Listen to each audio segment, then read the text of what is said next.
పితృదేవతల ముక్తి కోసం పరితపిస్తూ వారి వారసులు హిమాలయ పర్వత శ్రేణుల్లో ఉన్న గంగోత్రి నుంచి మొదలయ్యే గంగానది దారి కోసం ఎలా ఎదురు చూస్తున్నారో అలా గౌరవ ప్రధానమంత్రి శ్రీ నరేంద్ర మోదీ గారి రాక కోసం అభివృద్ధి లేక అప్పులతో నలిగిపోతున్న ఆంధ్ర ప్రజానికం, దాష్టీకంతో దోపిడీతోటి నలుగుతున్న ఆంధ్ర ప్రజానికం, అవినీతి అప్రజాస్వామిక విధానాలతో కొట్టమిట్టాడుతున్న ఆంధ్ర ప్రజానికానికి ప్రధానమంత్రి, మన ప్రియతమ ప్రధానమంత్రి శ్రీ నరేంద్ర మోదీ గారి రాక, గంగమ్మ తల్లి భూమి మీదకు వచ్చి హిమాలయాల నుంచి భూమి మీదకు వచ్చి ఎలా సేధనిచ్చిందో మన ప్రియతమ గౌరవ ప్రధానమంత్రి శ్రీ మోదీ గారి రాక ఈ ఎన్డీఏ పునర్కలయిక 5 కోట్ల మంది ప్రజలకి ఆనందాన్నిచ్చింది.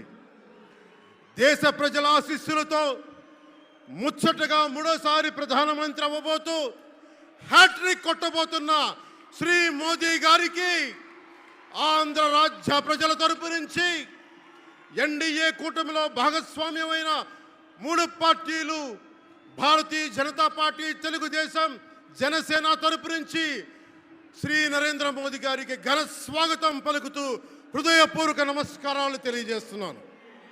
2014లో తిరుపతి బాలాజీ వెంకటేశ్వర స్వామి సాక్షిగా ఈ పొత్తు మొదలైంది. ఈ రోజున ఇక్కడ 2024లో బెజవాడ కనకదుర్గమ్మ సాక్షిగా ఈ పొత్తు వేరే రూపం తీసుకోబోతుంది. దుర్గమ్మ తల్లి స్వయంగా ఆశీర్వదిస్తుంది. ఇక్కడ ఆంధ్ర రాజధానికి అమరావతి దేదీప్యమానంగా వెలగాలని, దానికి నేను అండగా ఉన్నానని మోదీ గారు మరీ వచ్చారు ఇక్కడికి. ఒక్కసారి మన కోసం వచ్చిన మోదీ గారికి, మన కష్టాలకు భుజం కాయడానికి వచ్చిన మోదీ గారికి, 5 కోట్ల మంది ప్రజల కోసం నేను ఉన్నానని చెప్పి వచ్చిన మోదీ గారికి ఒక్కసారి బలంగా కరతాళ ధ్వనులతో ఘన స్వాగతం పలుకుదాం. 2014 తిరుపతి బాలాజీ ఆశీస్సులతో ఎన్డీఏ విజయాన్ని సాధించింది, ప్రభుత్వాన్ని స్థాపించింది. 2024లో దుర్గమ్మ తల్లి ఆశీస్సులతో మొదలు పెడుతున్నాం. అంతకు మించిన ఘన విజయం సాధిస్తున్నాం. ఎన్డీఏ ప్రభుత్వాన్ని స్థాపిస్తున్నాం. బిడ్డలకి అండగా ఉండే దుర్గమ్మ తల్లి అయ్య కంటే ఒక ముద్ద ఎక్కువే పడద్ది. అలాంటి తల్లి ఆశీస్సులతోటి మన ప్రభుత్వాన్ని స్థాపించే దిశగా వెళ్తున్నాం.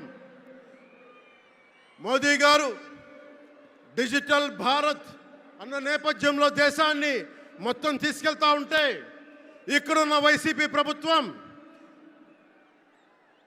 అధికారికంగా ప్రతి చోట క్యాష్ ఎకానమీ అయిపోయింది. దేశాన్ని డిజిటలైజ్ చేద్దాం, కరప్షన్ తగ్గిద్దాం, బ్లాక్ మనీని తగ్గిద్దామంటే ఆంధ్ర రాజ్యంలో, ఆంధ్ర రాష్ట్రంలో మటుకు బ్లాక్ మనీ ఎక్కువైపోయింది. ఉదాహరణకి సారా తీసుకుంటే, ఏరక్ వ్యాపారమే తీసుకుంటే, సంపూర్ణ మద్యపాన నిషేధం అని చెప్పి వచ్చిన వ్యక్తి ఈ రోజున మద్యాన్ని సారా ముఖ్యమంత్రి కాదు, అతను ఒక సారా వ్యాపారి. అతను ఈ రోజున 1,13,580 కోట్ల రూపాయలు 5 సంవత్సరాల్లో అఫీషియల్గా అన్అఫీషియల్గా సేల్స్ అది పెట్టారు. కానీ దాన్ని అండర్ రిపోర్ట్ చేస్తూ 84,050 కోట్ల మటుకు చూపించారని చెప్తా ఉన్నారు.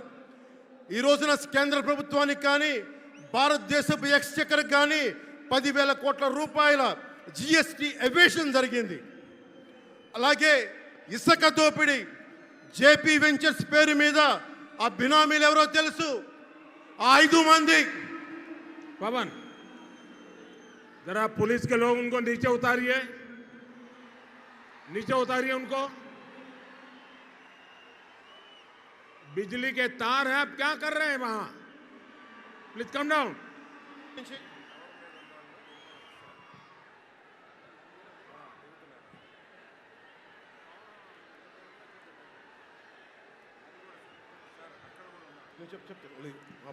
आपकी जिंदगी हमारे लिए बहुत कीमती है।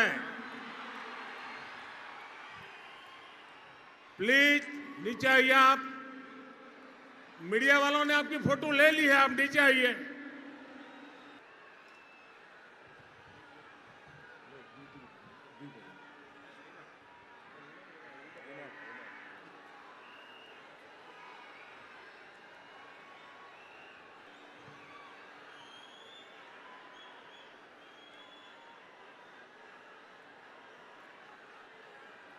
यहाँ जो पुलिस के लोग होंगे इन सभी टावर पे जरा केयर करें।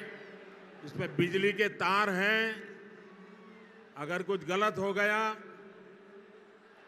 तो हमारे लिए बहुत पीड़ादायक होगा।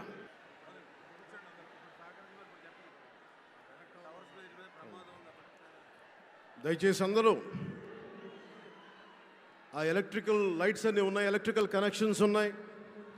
దయచేసి మీ ప్రాణాల మీద ప్రధానమంత్రి గారు ఎప్పుడు ప్రోటోకాల్ బ్రేక్ చేసి మరి మీకోసం వచ్చారు. దయచేసి వాటి మీదకి ఎక్కకండి. సభ సజావుగా జరగాలి, మీరు క్షేమంగా ఇంటికి వెళ్ళాలని ప్రధానమంత్రి మోదీ గారు కోరుకుంటూ మరి సభ కంటే ముందు వచ్చారు. ఆయన మాట్లాడగల సమయం కంటే కూడా ముందు వచ్చారు మీకోసం. దయచేసి బాబు మీరు కూడా దిగిపోయింది అక్కడి నుంచి, ఆ టవర్ నుంచి దిగిపోమ్మా. నువ్వు కూడా దిగిపో, 6 నుంచి ఒక్క దిగిపో, దిగిపో దిగిపో దిగాలి. చుట్టుపక్కల ఎవరైనా టవర్స్ మీద ఎక్కుతాను దయచేసి డిస్కరేజ్ చేయండి. జేపీ వెంచర్స్ పేరు మీద జగన్ బినామీలు దాదాపు 40,000 కోట్ల స్కామ్ ఇసుక దోచేశారు. అందరూ అడిగిన వాళ్ళని కిషన్ అనే రిపోర్టర్ని చిత్తూరులో చంపేశారు. ఇక లా అండ్ ఆర్డర్ దృష్టికి వస్తే ఆంధ్రప్రదేశ్ హైయెస్ట్ గాంజా క్యాపిటల్ అయిపోయింది. New drug capital of India అయిపోయింది ఆంధ్రప్రదేశ్. రాజ్యసభ హోంశాఖ సహాయ మంత్రి శ్రీ అజయ్ కుమార్ మిశ్రా గారు 2019 ఒక ప్రశ్నకి సమాధానంగా 2019-2021లో 30,196 ఆడవాళ్ళు అదృశ్యమయ్యారని చెప్పి స్వయాన రిపోర్ట్ చేశారు. 7,918 మంది 18 ఏళ్ల లోపు యువతులు, 22,278 మంది 18 ఏళ్ల దాటిన యువతులు. దీనికి ఒక్క స్పందన లేదు ఈ ప్రభుత్వం నుంచి. ఒకవైపు ఆత్మనిర్భర్ భారత్గా, సెల్ఫ్ రిలయంట్ భారత్గా ఎక్కడి నుంచో విదేశాల నుంచి వచ్చిన సంస్థలు భారతదేశానికి వస్తుంటే ఆంధ్రప్రదేశ్కి రావాల్సిన సంస్థలు పారిపోతూ ఉన్నాయి. 2,200 కోట్ల పెట్టుబడితో సంస్థ హైదరాబాద్ తరలిపోయింది. Amar Raja, Franklin Templeton, Reliance electric unit ఇవన్నీ ఈరోజు వెళ్ళిపోయినాయి ఆంధ్రప్రదేశ్ నుంచి. పారిశ్రామిక ప్రగతి ఒకప్పుడు 2019లో 10.24% ఉండగా ఈ రోజున -.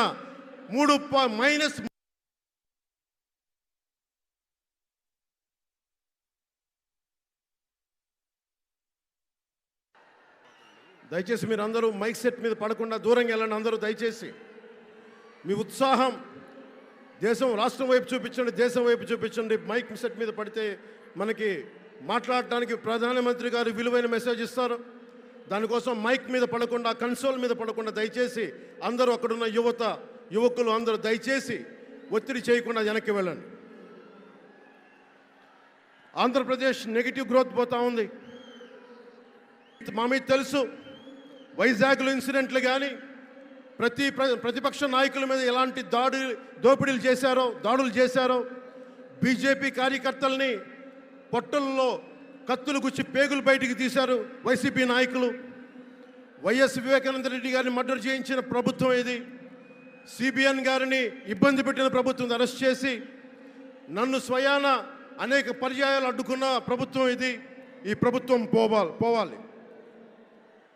ఈ ప్రభుత్వం పోవాలంటే ఒకటే, డబ్బులు పెరిగిపోయిన జగన్కి ఎవరు అడ్డు ఆపు లేరు, నేను ఏదైనా చేయగలను అనుకుంటున్నాడు. రావణాసురుడు కూడా ఒకటే అనుకున్నాడు, నా చుట్టూ బంగారంతో కట్టిన లంక ఉంది, వజ్రాలతో వైడూర్యాలతో ఉన్న పుష్పక విమానం ఉంది, ధీరులు సూరులు మంది మార్బలం ఉన్నారు అనుకున్నాడు. నన్నేం చేయగలడు అనుకున్నాడు. నార చీర కట్టుకొని నేల మీద నిలబడి శ్రీరాముడు బాణంతో చంపేశాడు. అయోధ్యకే రాముణ్ణి తీసుకొచ్చిన శ్రీ మోదీ గారు ఇక్కడ ఉంటే రాష్ట్రాన్ని రావణకాస్త్రం చేసిన చిటికిని వేలంత రావణాసురుణ్ణి తీసేయడం అంత కష్టమా? నేను తాడేపల్లిగూడెం సభలోనే చెప్పాను, ఇక్కడ నుండి నేను దేవదత్తం పూరిస్తున్నానని. అర్జునుడు పూరించిన శంఖం దేవదత్తం అంటే నేను దేవదత్తం అన్నాను, కానీ పాంచజన్యం అనలేదు. అది పూరించాల్సింది ద్వారకలో ఉన్న శ్రీకృష్ణుడే. అక్కడి నుండే మోదీ గారు పాంచజన్యాన్ని వచ్చిన మోదీ గారు, గుజరాత్ ద్వారక నుంచి వచ్చిన శ్రీ మోదీ గారు ఈ కురుక్షేత్ర యుద్ధం కోసం పాంచజన్యాన్ని పూరిస్తారు. ఇక్కడ జరగబోయే ఎన్నికల కురుక్షేత్రం, ఈ యుద్ధం ఫలితం, ఈ యుద్ధం